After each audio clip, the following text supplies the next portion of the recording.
Gloria a Dios, Dios los bendiga, amados. Qué alegría saludarles esta preciosa tarde que podemos venir a esta casa de oración y dar toda la gloria al Señor. Quiero recordarles nuestro pasaje que estamos enfatizando este año ministerial, ¿verdad? Y es Romanos 11:36. Si lo quiere buscar, Romanos 11:36. Gloria a Dios.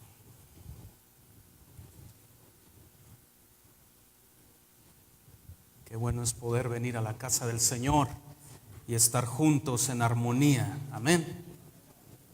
Romanos 11:36, mis amados.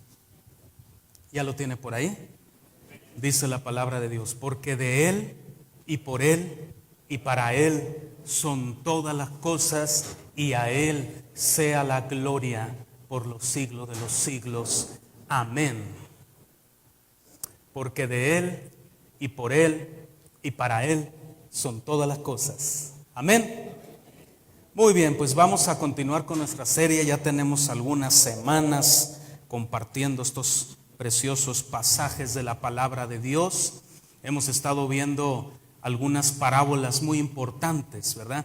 Y explicábamos o comentábamos el sentido de las parábolas, y quiero traerlo a la memoria nuevamente para que recordemos cuál es la razón de estar estudiando estas preciosas enseñanzas del Señor Jesucristo. Las parábolas regularmente fueron enseñadas por el Señor Jesús para que no fuera evidente a simple vista lo que Él quería enseñar. Es decir, tiene un elemento de misterio la parábola en sí misma. Eso es algo importante que debemos de tomar en consideración. Lo segundo, la mayoría de las parábolas se refieren al reino de Dios o el reino de los cielos. Y muchas de las veces cada uno de sus personajes representa ya sea a Dios Padre o al Hijo, a nuestro Señor Jesucristo, y puede representar a la humanidad o a la iglesia, a los creyentes. Es un lenguaje simbólico tomado de hechos reales. No son hechos ficticios inexistentes, sino que son cosas de la vida cotidiana, como la siembra, como el pescar, como cosas que eran comunes en la cultura judía de aquella época. Y el Señor trae una enseñanza a nuestra vida a través de ellas. Así que son de mucho valor y para nosotros pues de grande edificación. Y hemos visto algunas parábolas muy importantes. Hoy vamos a ver una parábola muy interesante. Le quiero invitar a que abra la palabra de Dios en Mateo capítulo 13, versos 47 al 50, por favor.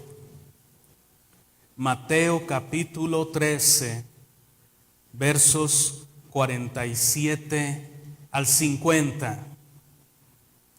¿Lo tienen? La parábola de la red barredera. ¿Vamos bien? En otras Biblias viene el encabezado como parábola de la red, pero sí es importante que entendamos qué es la red barredera, y ahorita vamos a entender por qué. Dice la palabra de Dios: asimismo, el reino de los cielos es semejante a una red que echada al mar recoge toda clase de peces. Cuando está llena, la sacan a la orilla, se sientan y recogen lo bueno en cestas y echan fuera lo malo. Así será el fin del mundo. Saldrán los ángeles y apartarán a los malos de entre los justos y los echarán en el horno de fuego. Ahí será el lloro y el crujir de dientes. Se fija qué interesante que nuevamente en esta parábola, como en tantas otras, dice el reino de los cielos es semejante. Y esto nos mantiene siempre ubicados en el lenguaje figurado que el Señor Jesucristo está usando. No está diciendo el reino de los cielos es una red, pero sí está diciendo el reino de los cielos es semejante a una red. Entonces, toda vez que el Señor Jesucristo está diciendo que es semejante a lo que vamos a estudiar a continuación, nos autoriza y nos faculta a través del Espíritu Santo de poderle dar una interpretación y una aplicación acorde a esa semejanza. El reino de los cielos es semejante. No está diciendo es, ¿correcto? Muy bien. Qué interesante este pasaje. Yo le quiero invitar que no mueva su Biblia de ahí porque vamos a estar volviendo a los versículos continuamente. Verso 47, el reino de los cielos también es semejante a una red barredera que se echó en el mar y recogió peces de toda clase. Otra versión, aquí traje en otra versión, sí añade la palabra barredera. ¿Correcto? ¿Vamos bien? Vamos a orar. Padre bendito, en el nombre de Jesús, estamos delante tuyo, Señor, esta tarde. Te pedimos que tú hables a tu iglesia a través de tu palabra y que tú edifiques, Señor, tu iglesia y los corazones. Queremos pedirte, Señor, que sea abierto nuestro entendimiento para que podamos comprender un poco más de los grandes misterios que se encuentran escondidos en tu palabra, que son para nosotros vida y vida en abundancia. Señor, gracias por Jesucristo, el gran maestro de maestros, quien enseñaba en parábolas, diciéndole a aquellos de su época, para que oyendo no oigan y no entiendan. Señor, pero ahora tú nos has develado esos misterios a través de la obra del Espíritu Santo, y por Jesucristo nuestro Señor y Salvador, a quien sea la honra, la gloria y la alabanza por los siglos de los siglos. Amén y amén. Les recuerdo que su celular lo tienen que poner en silencio, y si hay algún niño pequeño que no haya pasado a sus clases y está llorando, la mamá o el papá se debe poner de pie con el bebé, y en la parte de arriba pues controlarlo un poquito, por respeto, uno, a la palabra de Dios, respeto, segundo, a quien está exponiendo el tema, tercer, respeto por ustedes que están escuchando, que todos podamos concentrarnos y aprender. Amén. Muy bien, el verso 48 continúa la enseñanza, dice: y cuando se llenó, o sea, la red barredera se llenó. Esto era común, por eso era una red tan efectiva para los pescadores. Dice, cuando se llenó, la sacaron a la playa, se apartaron a la playa y se sentaron y recogieron los peces buenos en canastas. ¿Por qué hay peces buenos? Dice, pero echaron fuera los malos. ¿Y por qué hay peces malos?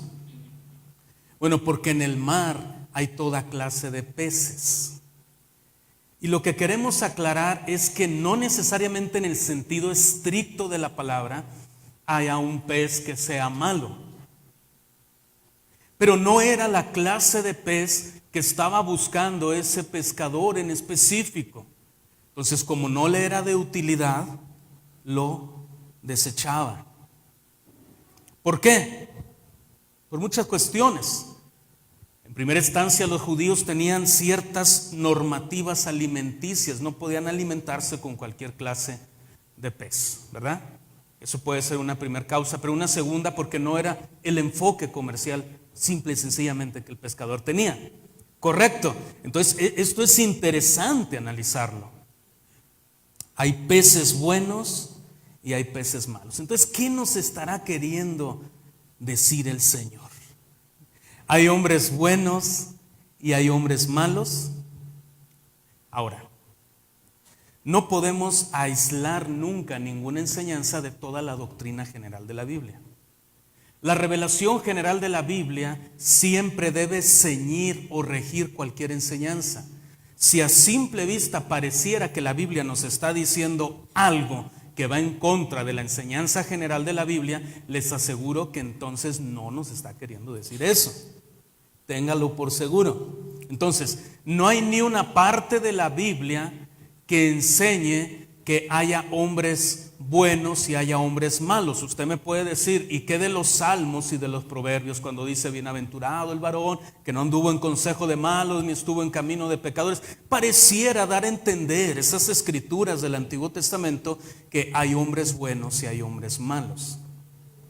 Pero el sentido de la escritura del Antiguo Testamento es la comprensión de la nación judía relacionándose con un Dios justo y santo que por elección los había escogido y los había predestinado para ser su nación santa y su nación especial. Entonces el sentido verdadero de esos pasajes es que aquellos que tenían un temor santo y reverente por Dios son catalogados como hombres buenos, y los que no son hombres impíos o hombres malos. Pero cuando vamos al Nuevo Testamento, la Biblia es totalmente clara en decir algo que ya se decía desde el Antiguo Testamento, que no hay justo ni aun uno, no hay un hombre justo. Entonces la Biblia, esta parábola, no nos está diciendo que hay hombres buenos y hay hombres malos,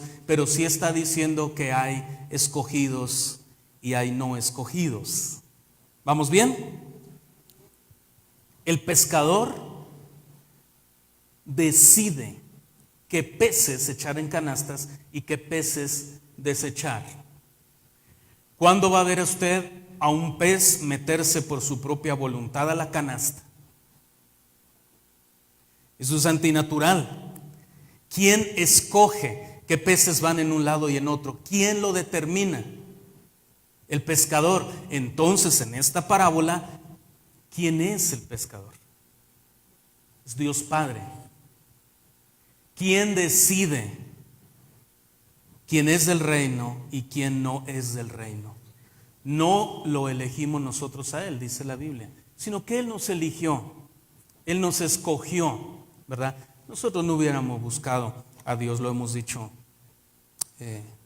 muchas veces. En realidad es Dios quien nos alcanzó por su gracia y su misericordia. El verso 49, así será en el fin, así será el fin. Entonces está especificando el Señor Jesucristo que esta enseñanza es una enseñanza escatológica. ¿Qué queremos decir con esto? La escatología es aquello que estudia los tiempos finales o las últimas cosas que han de suceder en relación a la iglesia y en relación al reino de Dios con respecto al trato de Dios o la elección de Dios con la iglesia o de la iglesia. ¿Qué dice la Biblia que la iglesia es con respecto a Cristo, al Hijo? Dice que somos su cuerpo, somos su esposa. Y Apocalipsis anticipa que es una esposa ataviada para las bodas, vestida de lino blanco, pureza, resplandeciente, vestiduras resplandecientes. ¿Quién es la iglesia con respecto a Cristo? El objeto de su amor. Cuando el apóstol Pablo habla a los matrimonios, les dice a los varones que amen a sus mujeres, así como Cristo amó. ¿En qué tiempo se encuentra conjugado? Amó a la iglesia, ¿verdad? Y se entregó a sí mismo por ella. Y el tiempo del verbo es en pasado porque fue una acción que realizó, pero es un pasado continuo.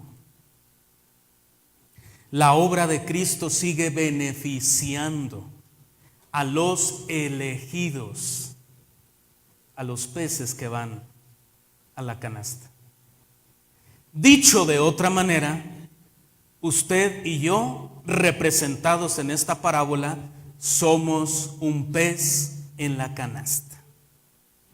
Y yo doy gracias a Dios por eso. Que no fuimos echados fuera, desechados, reprobados. ¿Qué hace que el pescador tome esa decisión?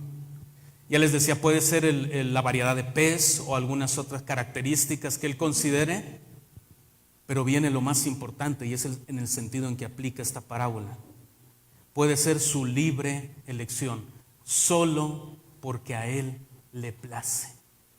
No hay algo determinante que pueda hacer el pez para ganar la simpatía del pescador y decida echarlo en la canasta.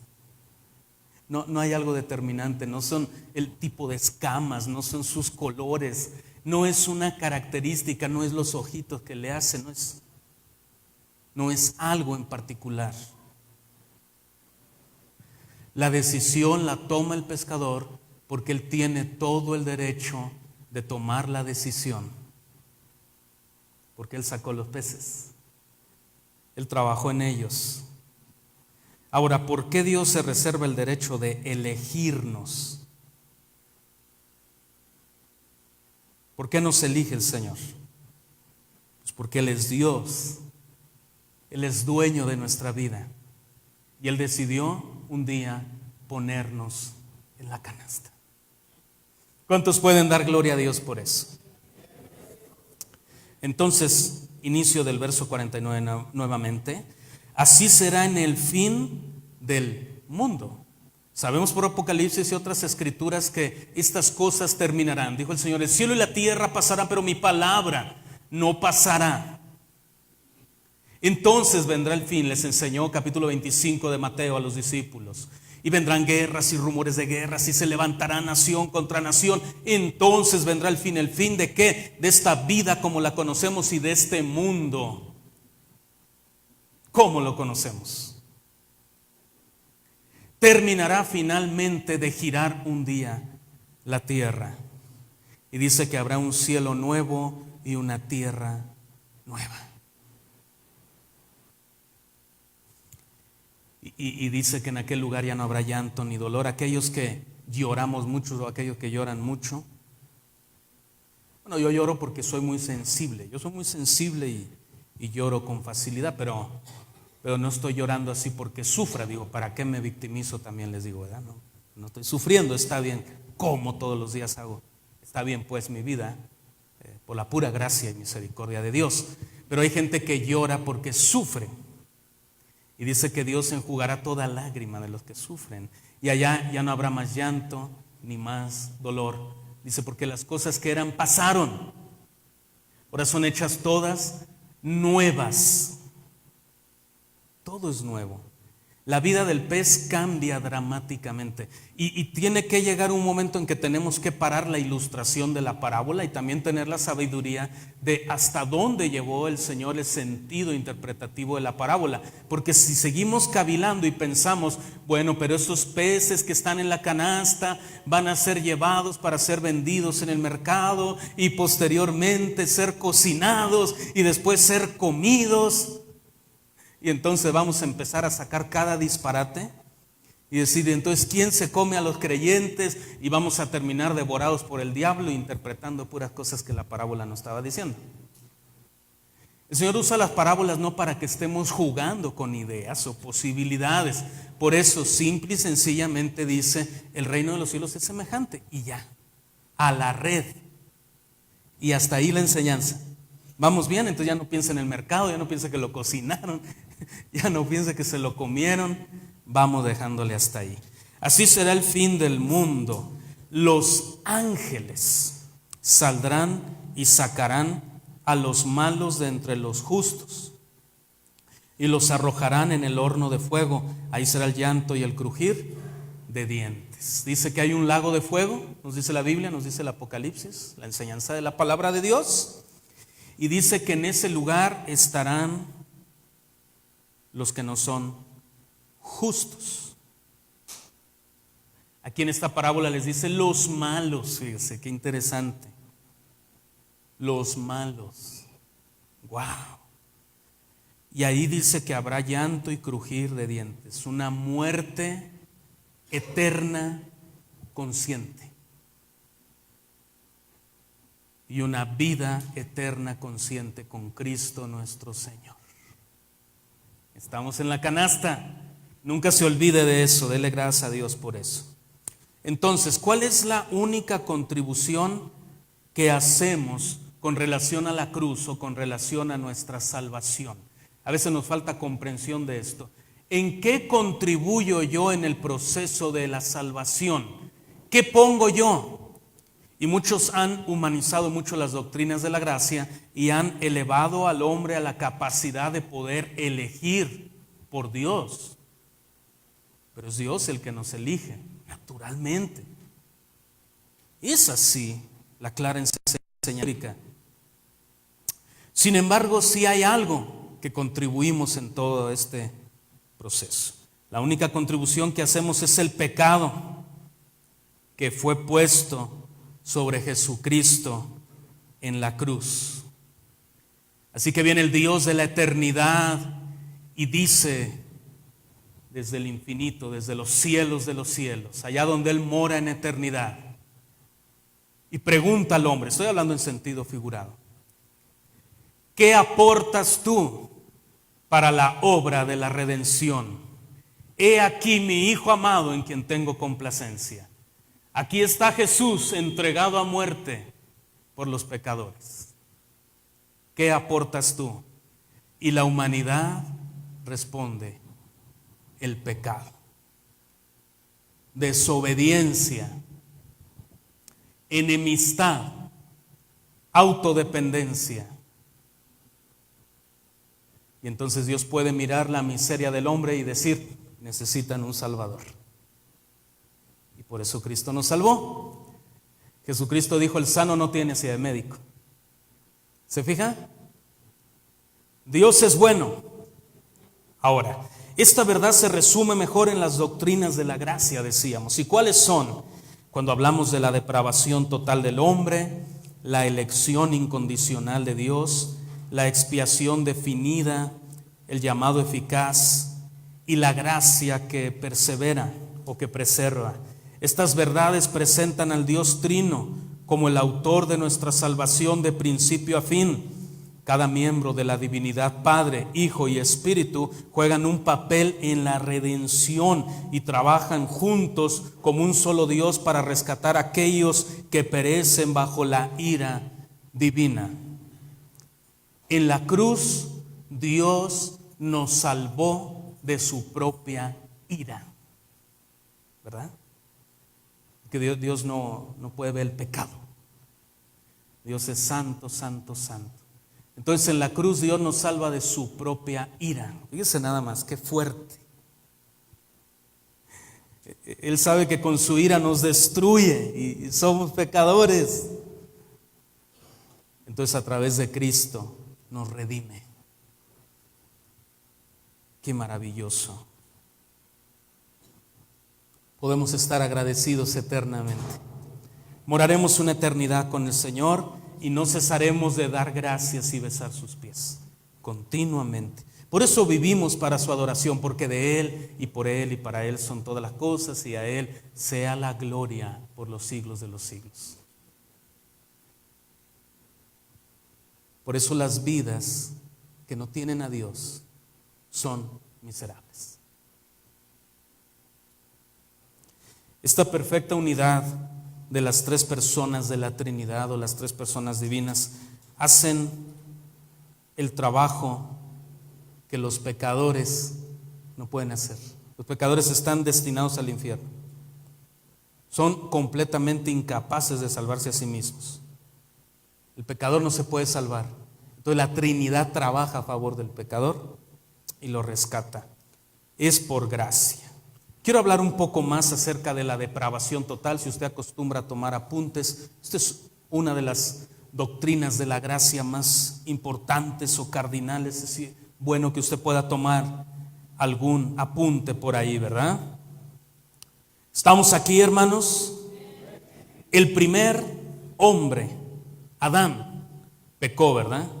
Su transgresión, su culpa fue inmediatamente imputada a toda la humanidad. Ahora todos los hombres somos pecadores por ese primer acto pecaminoso del hombre. Porque Adán pecó, todo el hombre es pecador, menos Cristo. Por eso Cristo no pudo nacer de un hombre. Fue concebido del Espíritu Santo en el vientre de María. No fue una concepción humana, pero sí fue un humano. ¿Correcto? 100% hombre y 100% Dios. Entonces, excepto Cristo traía esa naturaleza pecaminosa. Nació y si pecaba, pues entonces estaba arruinado todo el proyecto. ¿Ha pensado usted alguna vez que Cristo pudo haber pecado? Cristo pudo haber pecado. Y hoy hay arrogantes que se dicen cristianos o se dicen creyentes o se dicen maestros de la Biblia que enseñan que Cristo pecó. Hay tantas desviaciones de la pura y santa doctrina y es una de esas. Pero esto es una herejía terrible que se debe condenar con la palabra de Dios, que no se halló pecado en él para nada. Entonces, con este único acto de desobediencia contaminó moralmente cada parte del ser humano, su mente, sus afectos, su cuerpo, su voluntad. Ahora ya ellos eran egoístas. Ya se echaban la culpa uno al otro. La mujer que me diste. Hasta el día de hoy sigue eso, ¿no? Por este pecado la muerte entró al mundo y la comunión de Adán con ese Dios santo se rompió. Qué trágico, ¿no? La culpa y la corrupción de Adán fue transmitida a su descendencia natural en el momento de la concepción. A su vez, cada uno de los hijos de sus hijos hereda esta misma caída radical. Fue una caída radical porque esa caída quebrantó la perfecta comunión que existía entre un Dios santo, tierno y amoroso y el hombre. Por eso es una caída radical. Rompió por completo la comunión con Dios, no fue cualquier cosa. A su vez, cada uno de los hijos de sus hijos hereda esta misma caída radical. Nuestros hijos nacen pecadores. Dijo David: en pecado me concibió mi madre. Y muchos creen que fue un adulterio y empiezan a interpretar cosas que la Biblia no lo dice. Se refiere a la naturaleza simplemente. Soy pecador. A su vez, cada uno de los hijos de sus hijos hereda esa misma naturaleza caída. ¿Se fija? Bueno, de manera consecuente se ha transmitido a cada generación hasta el día de hoy. La naturaleza perversa de Adán se ha extendido en su totalidad a cada persona. Usted y yo tenemos cada elemento de esa naturaleza pecaminosa de Adán, lo tenemos cada uno de nosotros por igual. Por igual. Entonces, fuera de la gracia, nuestras mentes están oscurecidas por el pecado, incapaces de comprender la verdad. Nuestros corazones están contaminados, incapaces de amar la verdad. Nuestros cuerpos están muriendo, progresando hacia la muerte física. Nuestras voluntades están muertas, incapaces de elegir lo bueno. La incapacidad moral para agradar a Dios contamina a todas las personas desde su entrada al mundo. Cuando festivamente decimos: ha nacido un bebé, y claro, es motivo de fiesta, pero debemos considerar que ha nacido un pecador más. En su estado no regenerado nadie busca a Dios. Nadie es capaz de hacer el bien. Todos están bajo la maldición de la ley, que es la muerte eterna, porque la paga del pecado es muerte. Muy bien, vamos a ver la segunda doctrina de la gracia. Si usted está apuntando, esto es la elección incondicional. Mucho antes de que Adán pecara, Dios ya había decretado y había determinado la salvación para los pecadores, porque Dios lo sabe todo. En la eternidad pasada, el Padre eligió un pueblo que sería salvo en Cristo. Antes de que el tiempo comenzara, Dios eligió a muchos entre la humanidad a quienes se proponía salvar de su ira. Ya había escogido peces para poner en la canasta. ¿Vamos bien? Esta selección no se basó en ninguna fe prevista en aquellos a quienes eligió. No es que aquellos hayan tenido fe.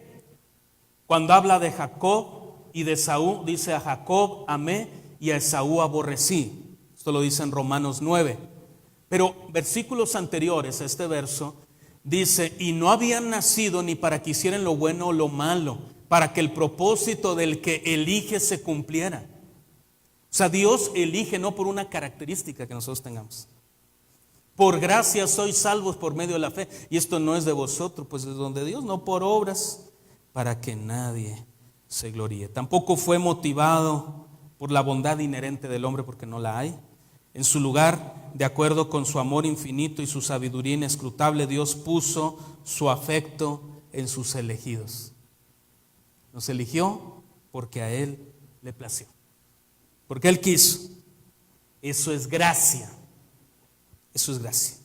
El Padre dio a los elegidos a su Hijo para ser su novia. Entonces, la iglesia o los elegidos somos la novia de Cristo, como veíamos hace un momento. Cada uno de los elegidos fue predestinado por el Padre para ser hecho a la imagen de su Hijo. ¡Qué privilegio! Y cantar sus alabanzas para siempre. Solo un hijo, solo un elegido puede cantar alabanzas a Dios.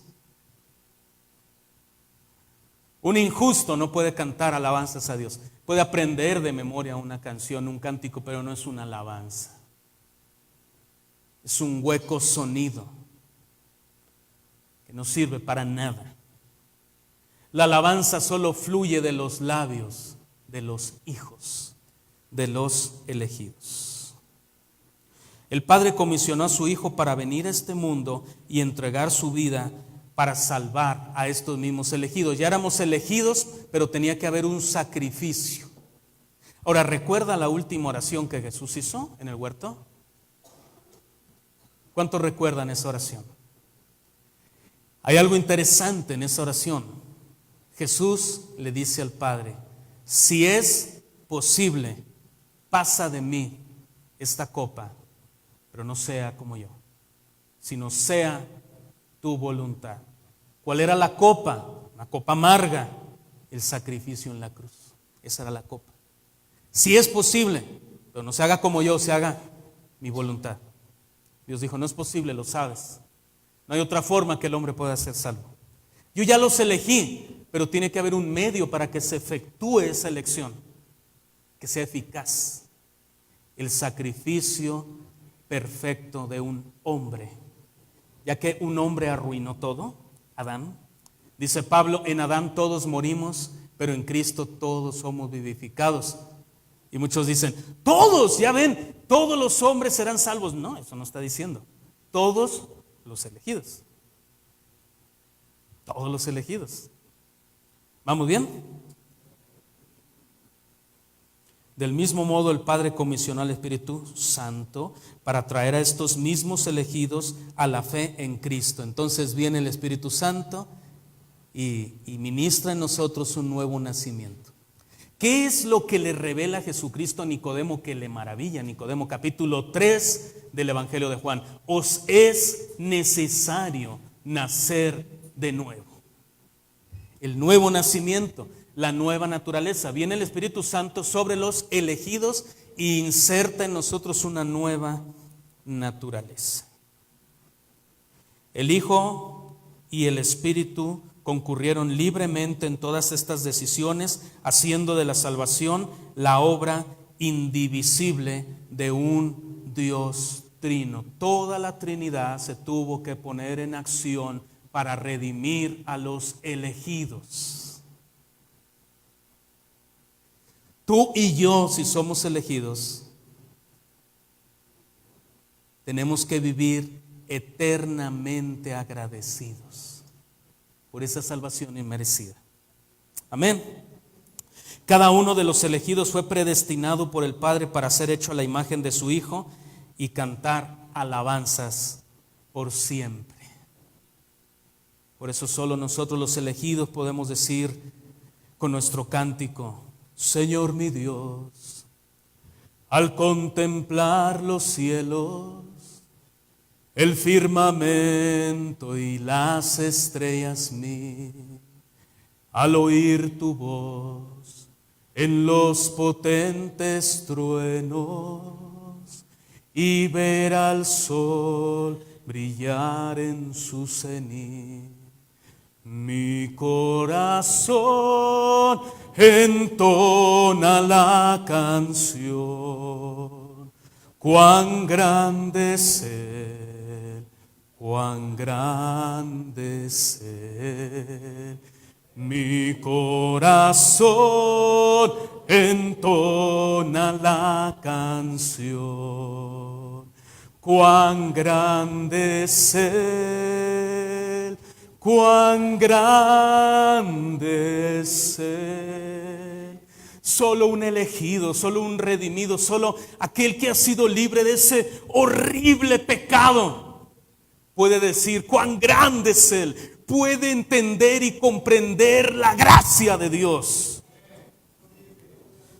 Gloria al Señor. Ahora quiero hablar del tercer aspecto de la gracia de Dios, que tiene que ver con esta parábola tan impactante que el Señor nos enseña. La expiación definida. En la plenitud de los tiempos, Dios el Padre envió a su Hijo a entrar en este mundo caído con la misión de redimir a su pueblo. Repasemos los sucesos. Nació de una virgen sin naturaleza pecaminosa para vivir una vida sin pecado. Jesús nació bajo la ley divina para obedecerla por completo en el nombre de los pecadores desobedientes que la habían roto repetidamente. La ley dice no mientas, y el ser humano miente continuamente.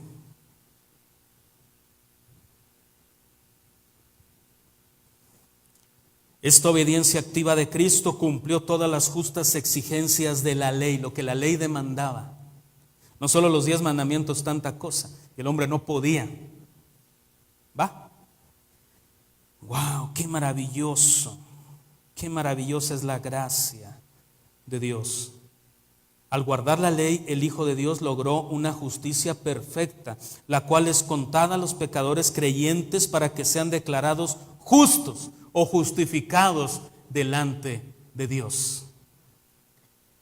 Cuando viene Jesucristo y nos justifica, nos limpia con su sangre, nos lava con su sangre y nos presenta delante del Padre justos, no porque lo somos, sino porque Él nos eligió y Él decidió hacernos justos.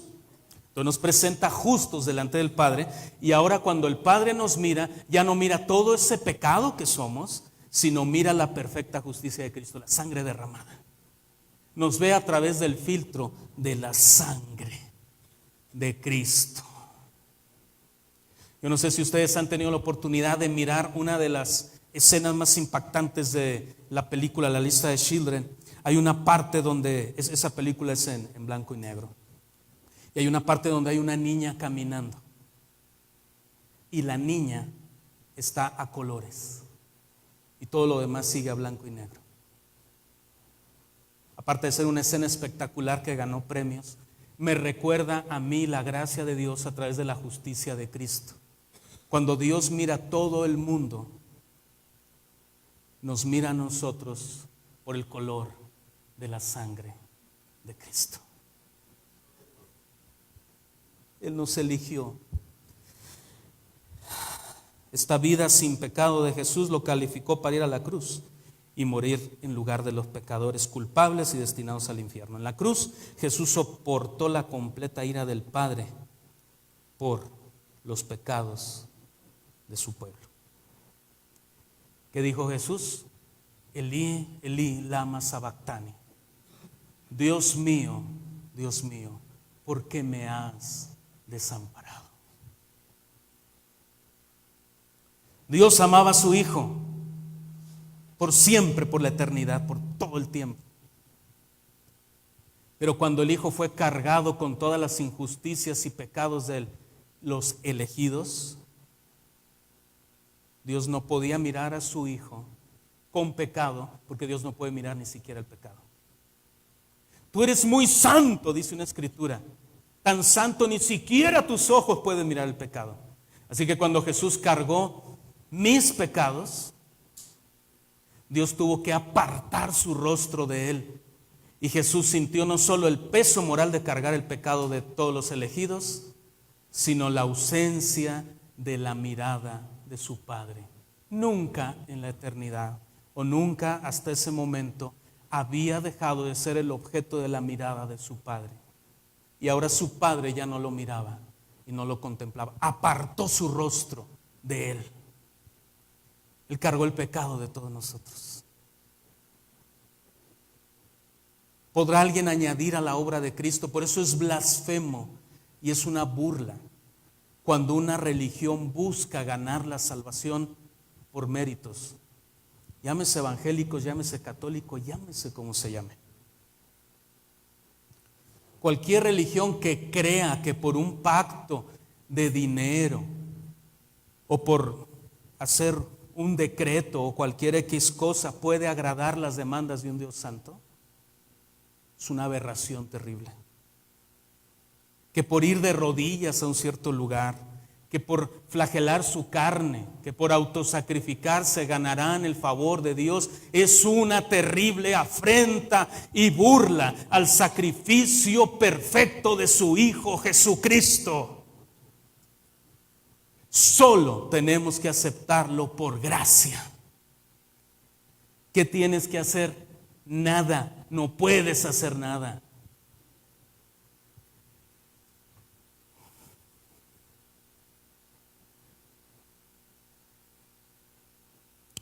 En esta muerte vicaria, el Padre transfirió a su Hijo todos los pecados de todos aquellos que creían en Él. Se suscita la doble imputación.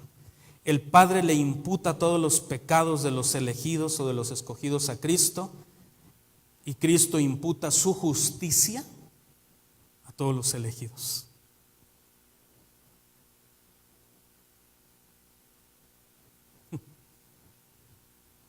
Qué maravilloso. Él propició la justa ira de Dios hacia los elegidos. Él nos reconcilió con Dios. Por la sangre de la cruz Jesús reconcilió al Dios santo con el hombre pecador, estableciendo la paz entre ambos. En su muerte redentora Él compró a su novia, su pueblo elegido, de la esclavitud del pecado y la liberó. Somos propiedad suya. Aquí no se trata si te nace servirle a Dios, no le tiene que servir a Dios. A veces lo enseñamos como que es muy opcional. A veces hay cristianos que dicen, me voy a tomar un año sabático. ¿Y de dónde sacaste esa doctrina? Eso no estoy hablando de ministerios, otras cosas que por infinidad de factores, por salud, lo que sea, se tenga que tomar decisiones. Estoy hablando de ser cristiano. O sea, ser cristiano. Nadie puede dejar de ser cristiano. Tú te vas a tomar un año sabático para ser cristiano. Porque uno habla estas cosas y todos piensan, el pastor se está refiriendo a los ministerios o venía a la iglesia. No, eso es la práctica del cristianismo. Eso es la práctica, porque somos cristianos, practicamos un ministerio, un servicio a Dios, nos congregamos, todo aquello que es tan útil y tan bíblico. Pero no, yo estoy hablando de descansar, de ser cristiano. Y hay gente que pareciera que quiere dejar de ser cristiano por un tiempo, o dejan de ser cristianos en una fiesta o en un momento. Y eso, hermanos, es tan ilógico. Tú no puedes dejar de ser lo que ya eres, porque Dios insertó en ti esa naturaleza. Lo sudas hasta por los poros, eres un elegido. Eres un hijo de Dios. Y eres un heredero.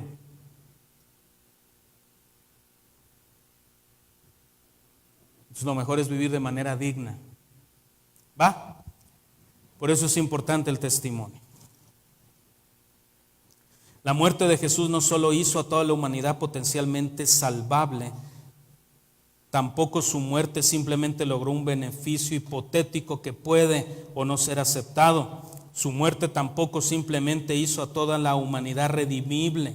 En su lugar, Jesús en realidad redimió a un pueblo específico a través de su muerte, asegurando y garantizando su salvación. Ni una gota de la sangre de Jesús se derramó en vano. Él verdaderamente salvó a todos por quienes murió. Esta doctrina de la expiación definida se conoce en ocasiones como expiación limitada. Si no lo entendemos de esta forma, tenemos un gran problema. Hay gente que puede rechazar la salvación y entonces hay sangre de Cristo que se desperdició. O el hombre tiene la capacidad de rechazar a Dios y entonces nosotros somos arrogantes, tenemos la capacidad de aceptar a Dios. No, Dios nos eligió y cada milímetro, cada centímetro cúbico de la sangre de Jesucristo es para redimir a cada uno de los elegidos. Vamos a hablar del cuarto punto, llamado eficaz. Con unidad de propósito, el Padre y el Hijo enviaron al Espíritu Santo al mundo para aplicar esta salvación a los elegidos y redimidos. El Espíritu vino a convencer a los elegidos de pecado, de justicia y de juicio, y volverse al Hijo, a todos aquellos que el Padre les dio.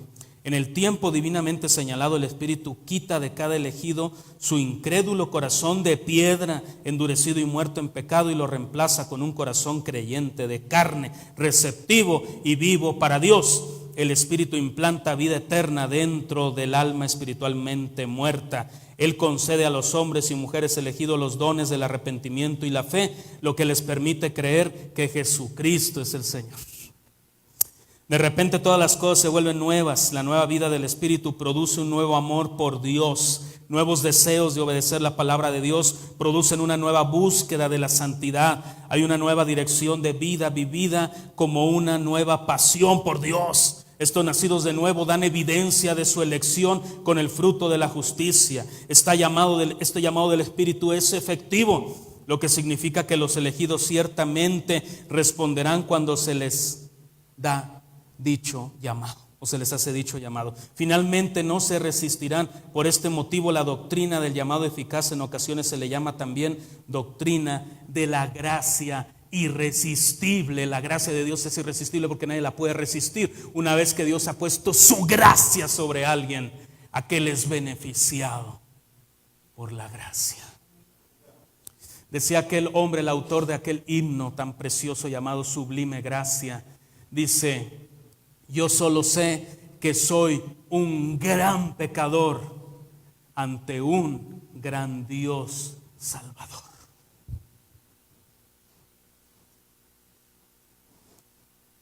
Podemos decir como el ciego: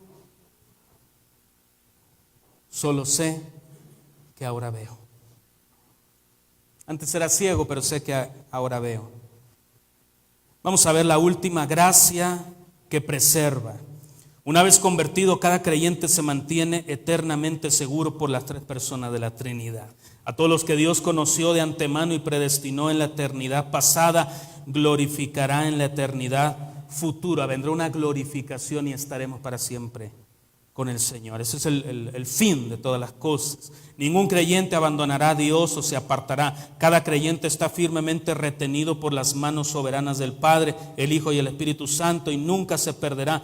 Ninguna de las ovejas por las cuales Jesús dio su vida perecerán. El Espíritu Santo sella de manera permanente en Cristo a todos los que atrae a la fe.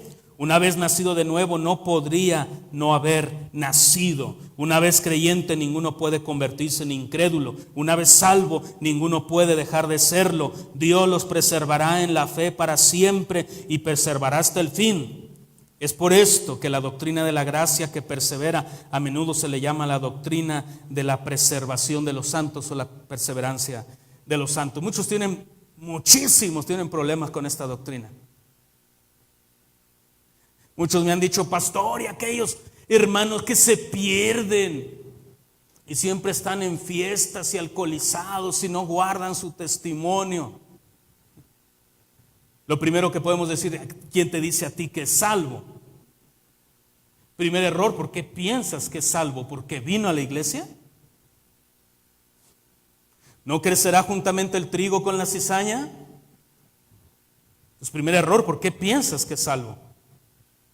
Pero ahora, segundo, ¿por qué, si es salvo, te escandalizas de esos pecados? Y muchos creen que esta forma de interpretar las doctrinas de la gracia es una forma muy cómoda, en que pecamos con singular alegría, sin ninguna clase de remordimiento, que la palabra es arrepentimiento, metanoia, cambio de mente. No es eso. Lo que sucede es que no se entiende la gracia de Dios. Ese es el problema. No somos salvos por obras. De cualquier manera, nadie es salvo por algo bueno que haya hecho. Así que el que es salvado, cuando hace lo malo, abogado tenemos para con el Padre, Jesucristo el justo. Y 1 Juan 1:9 dice que si confesamos nuestros pecados, Él es fiel y justo para perdonar nuestros pecados y limpiarnos de toda maldad.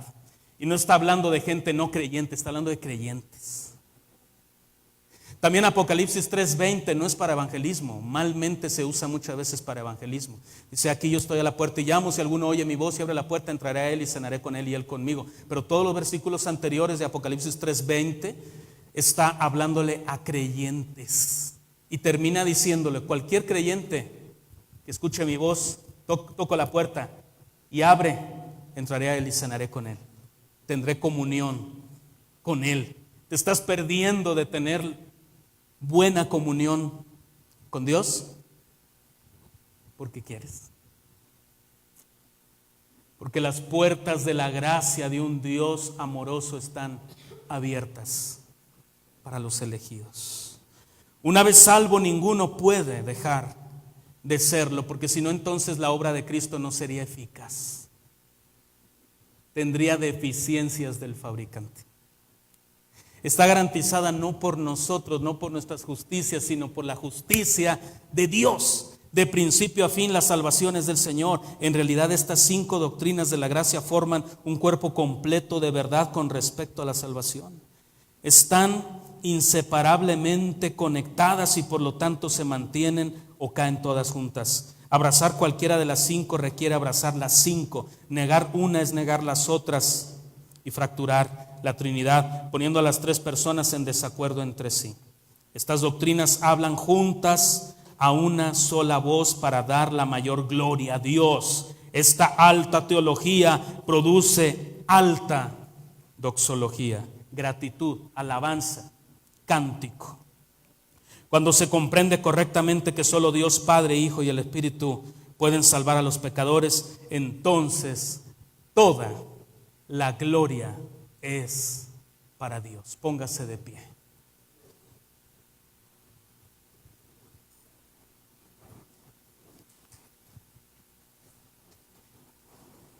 El reino de los cielos también es semejante a una red barredera que es echada en el mar y recogió peces de toda clase. Y cuando se llenó, la sacaron a la playa y se sentaron y recogieron los peces buenos en canastas, pero echaron fuera los malos. Así será en el fin del mundo. Los ángeles saldrán y sacarán a los malos de entre los justos y los arrojarán en el horno de fuego. Ahí será el llanto y el crujir de dientes. Por gracia somos salvos. Dele gracias a Dios y dele toda la gloria. Señor, toda la gloria pertenece a ti. Gracias por esa salvación tan grande. A Dios sea la gloria. A Dios sea la gloria. Gloria a Dios por siempre.